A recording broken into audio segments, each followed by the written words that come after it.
Welcome back, my students, to a brand new episode of Comic Class. And today's lesson, guys, we're looking at IDW's TMNT 2011 Volume 8 Northampton. And yeah, it's been a while since I've done my last TMNT video. I think it's been an entire month and a half. And yeah, without any excuses in that, I really want to just jump into today's video. It's just been a while since we've covered the last volume. And this volume was pretty good, and I have a lot of things to say about it once we finish getting through the story. So without further ado, guys, let's jump right into today's story. Let's go.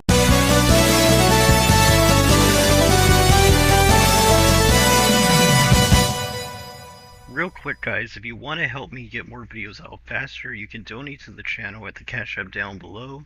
This helps me treat these videos more like a job and will help the channel and videos to grow and come out more often. I appreciate anyone who donates or doesn't donate, and don't feel like you have to be a fan of the channel. You can still show your support by liking and commenting on the video, and with that out of the way, hope you enjoyed the video. Well, this story pretty much starts off with the Turtles, April, and Casey basically going to Northampton, which is where April's parents live. And April basically takes the Turtles to a barn. This is going to be exactly where they're going to be living at for the rest of this volume. And yeah, eventually Raphael goes to see and get up Leonardo because he was taking a nap or something like that while the others were putting their stuff inside the barn. And while he's doing that, Leonardo is almost attacked by Alopets. At least that's how Raphael sees it. And they basically get into a fight where Leonardo basically protects Alopets from Raphael. And he starts showing a little bit of his leadership side, but also that his brainwashing seems to still be in effect to an extent. And yeah, they basically get into an argument about, if Raphael's basically telling him, if his brainwashing's been completely washed off yet. And Donatello basically goes to them trying to break up the fight. And this is where we get to learn that Illipets basically explains to Splinter and the rest of the Turtle family, as well as Capricorn AC, that Shredder actually killed her family and stuff like that, and that she was actually brainwashed by the Shredder as well. So that was a little nice development for that character.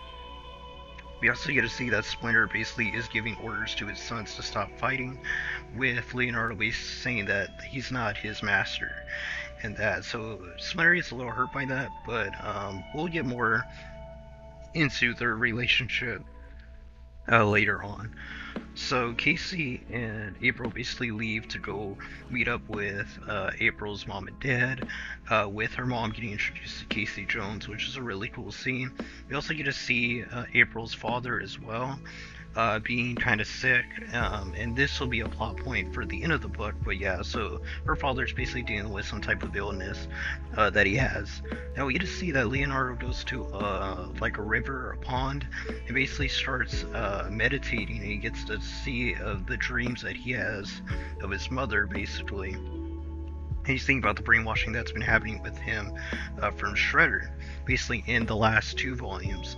Now we get to see that Illipet's basically watching Leonardo when Raphael basically comes up from behind and kind of like sneaks attacks Alopets and gets her away from where Leonardo's at, basically wanting to get some answers. Eventually, Alopets tells Raphael that she really was just coming to check on Leonardo, see how he's doing, because she knows what it's like to be brainwashed by the Shredder. And we get to see Raphael basically trying to understand, trying to put aside his pride, and trying to admit that he might be wrong about Alopets, which is really cool to see. Now we get to see that Donatello is basically trying to heal Splinter's leg. He's patching it up. He's kind of, telling Splinter about the Technodrome and this oncoming threat that's going to be happening. No matter what happened with Leonardo, it's not changing the fact that the Technodrome is still going to be a problem in the future, and they have to get on that before it becomes too big of a problem for them to handle. But Splinter's not really listening to him, thinking too much about Leonardo, and Donatello gets a little bit frustrated, or at least sad, that his father's, dealing with this the way he is. That he's letting it control him so much.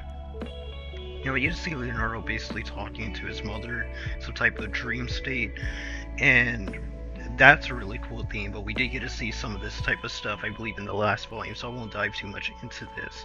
It's pretty much, just more of the same stuff that we've seen, Leonardo basically talking to his mother in this dream world type thing, dream state thing. Now, April's mom basically gives April some of her dad's like old laptop or something and his old stuff, and basically wanting to see if she can figure out what exactly was going on with Stochin when her father and used to work there basically. And it's really cool because we get to see that April's father actually worked at Stochin and was the one that got April her job, or at least gave a good word for her to get into Stochin. And her mom was basically a reporter, which is what April probably become, I'm guessing later on in the series, kind of reflecting the 80s TV cartoon. Yeah, so we also get to see that Splinter basically is talking to his wife as well, in this dream type state. So this is something that other people can do other than Leonardo. And it's not something strictly scientific, but more spiritual in nature, which was really cool to see. Now the turtles basically are all with each other, and Elopet's kind of invited as Raphael basically tries to put his pride aside and brings her into the group for like a family dinner. This one will reveal to the character of Koya, which is like a bird assassin, which is really cool. Now we get to see that Elopet and Raphael basically get into a sparring match when Elopet's kind of like barges in on Raphael, studying his, I think it's Tai Chi that he was studying. So they have a little bit of a sparring match, which is really cool to see.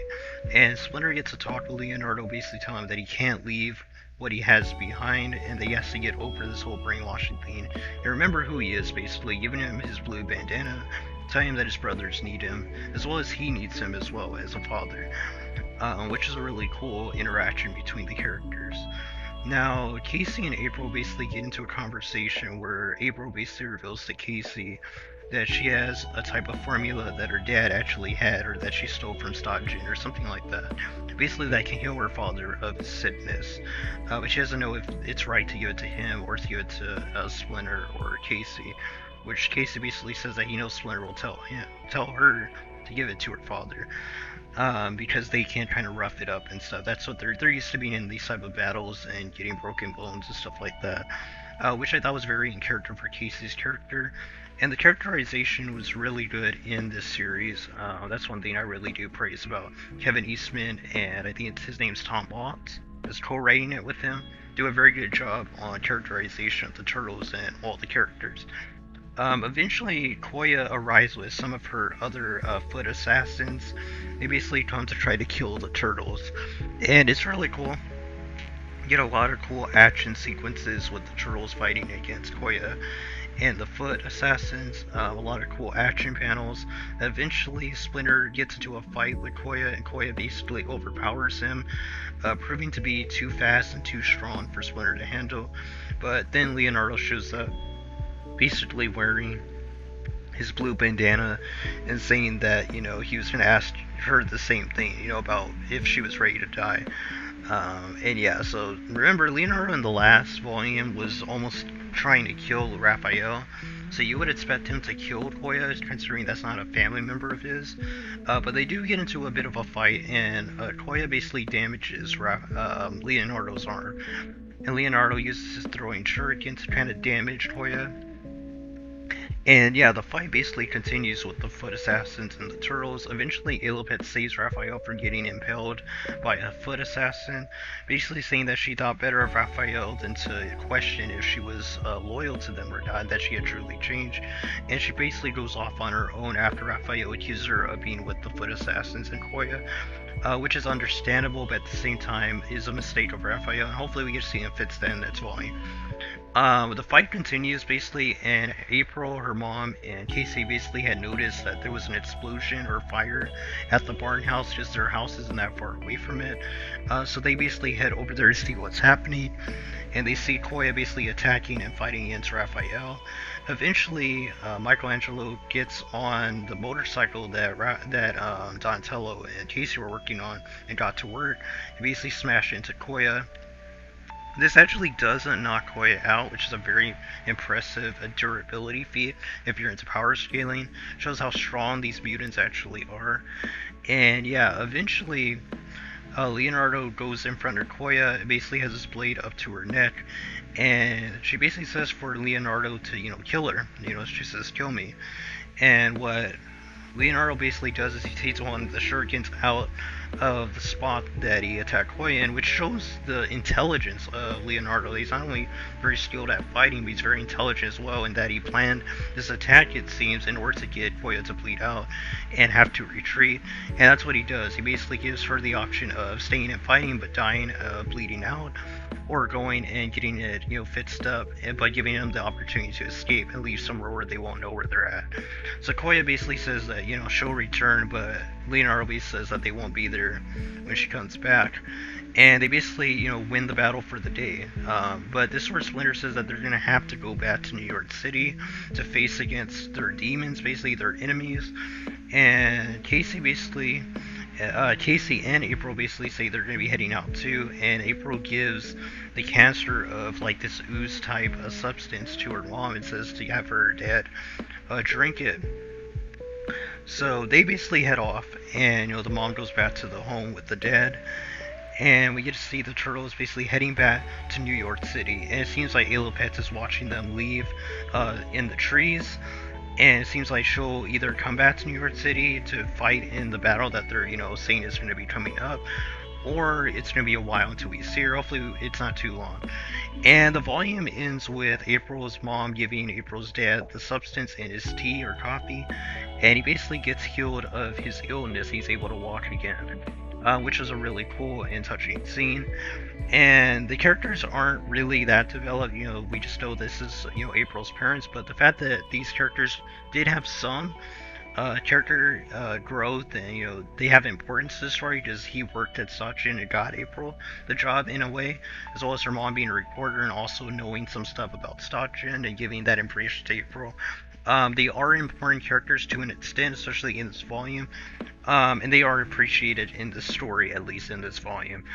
And yeah, that's how it ends, with the final panel being April's parents basically being surprised that April's dad is healed and basically embracing each other, as well as us seeing the turtles basically in the van.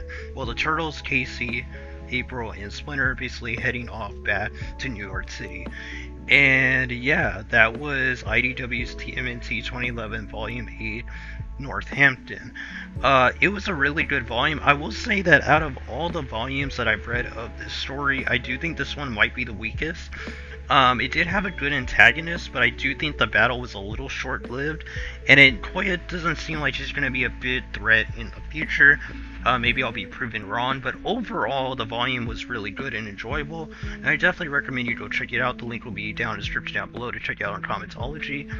And yeah, I can't say really anything more about it other than it was very solid. We got introductions to new characters, being April's parents as well as Koya. The Foot Assassins were different. I'm not sure they were in the City Fall story arc. I can't remember when they went into the Foot's hideout base. I don't remember if they were shown there. But I'm excited to get past this part. I do believe the next volume is not going to have anything to do with the Crane thread, Technodrome thread, or Shredder in the Foot. So it might be a little boring, considering how good and consistent the story's been, especially this volume as well. I'm expecting to at least like it, at least it to be solid writing.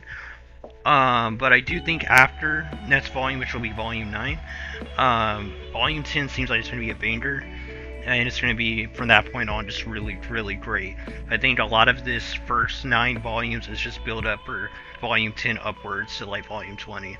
I'm not sure, I've never read this series, so I might be wrong, but I'm looking forward to it, and I can't wait for y'all to be enjoying Turtle Saturdays again. And yeah, let me know what y'all think about the audio quality. I actually got a new mic set, headphone set, I guess you could say, headset, and hopefully you enjoy the new audio quality. Hopefully the video has my audio clear, and I hope you guys just enjoy the new improvements to the channel that are coming. But until next time, guys, God bless you. Until the next video, keep on reading those comments.